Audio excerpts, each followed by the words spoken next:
Tom viajaba de noche por una carretera comarcal de Ohio. Era un viaje tranquilo y, por qué no decirlo, tal vez un poco aburrido.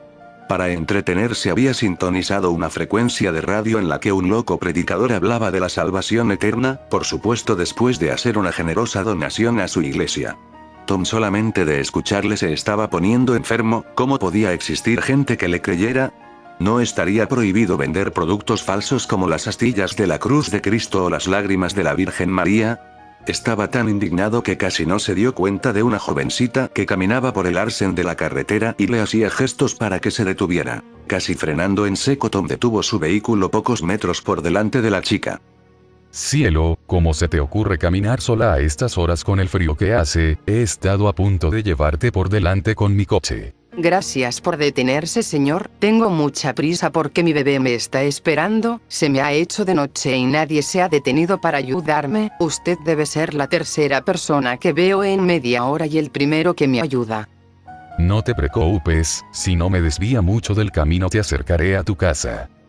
Tom no acostumbraba a recoger autoestopistas, y probablemente si no estaba tan absorto con el programa de radio que escuchaba no se hubiera arriesgado a detener su vehículo para ayudar a una desconocida. En todo caso, al ver la cara de preocupación de la que parecía casi una niña y escuchar la historia de que debía reunirse con su bebé, se conmovió.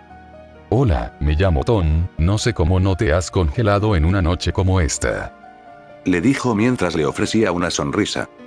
Muchas gracias, Tom. Soy Sarah. No tenía previsto caminar hasta tan tarde. Realmente no estoy lejos de casa. Solo hay que llegar al próximo puente, que está a un par de kilómetros. Allí está mi bebé esperándome.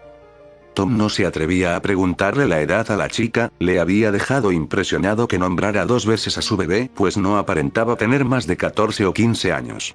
Fijándose un poco en las ropas de Sarah, se dio cuenta que probablemente perteneciera a algún tipo de congregación Amish, porque sus holgadas vestimentas parecían casi sacadas del siglo pasado.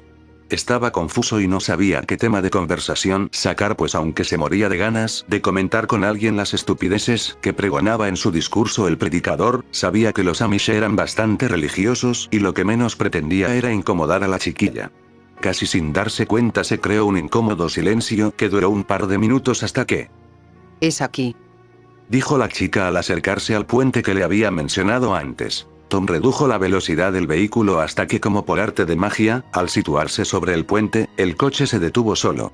Las luces, la radio y la calefacción se apagaron y por más que trataba de arrancar nuevamente le resultaba imposible.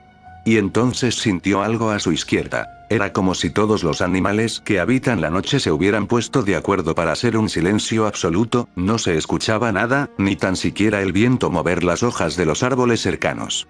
Cuando de repente un suave llanto se empezó a oír, era como un susurro que cada vez se hacía más fuerte. Bajó la ventanilla para escuchar mejor y cuando se dio la vuelta vio que la chica ya no estaba en el asiento del copiloto. Era verdaderamente extraño, porque no había escuchado abrirse o cerrarse la puerta de su acompañante. También le resultó raro que se fuera sin despedirse, pues se había mostrado muy educada durante los escasos minutos que la había conocido. Pero lo que verdaderamente le atormentaba era ese llanto que cada vez era más intenso, como el de un bebé que lleva desatendido horas. Bajó del vehículo y se acercó al borde del puente donde parecía que se escuchaba con mayor intensidad. No había duda, provenía de debajo del puente. Tom no era un hombre valiente, pero se encontraba como hipnotizado por los quejidos de lo que parecía un bebé. Pensó que tal vez Sarah había bajado a atender a su hijo y por eso, con las prisas, no se había despedido, así que regresó a la entrada del puente y bajó al río por uno de los laterales. Descendió hasta encontrarse cerca del río, el lugar del que parecía provenir el llanto. Misteriosamente, y aunque no podía ver nada, cada vez podía escuchar con más claridad el lamento del bebé. Era extraño porque parecía provenir de las aguas, y por más que miraba junto a su lecho no podía ver nada, pero entonces lo sintió. Como si una fría aguja de hielo se clavara en su espalda, le sacudió un escalofrío que le dejó prácticamente petrificado. Podía notar como alguien le miraba desde el puente, una mirada fija que le helaba la sangre. Lentamente levantó la cabeza para ver quién le vigilaba y cayó al suelo de la impresión. Colgando del puente se encontraba el cadáver de Sarah, que parecía haberse ahorcado con una cuerda atada a la barandilla del puente. Sus fríos ojos de muerta le miraban fijamente, su rostro tenía una extraña mueca de dolor y su boca parecía desencajada, pero lo más aterrador estaba por llegar. Porque aunque Sara parecía llevar varios días muerta en el lugar, empezó a moverse.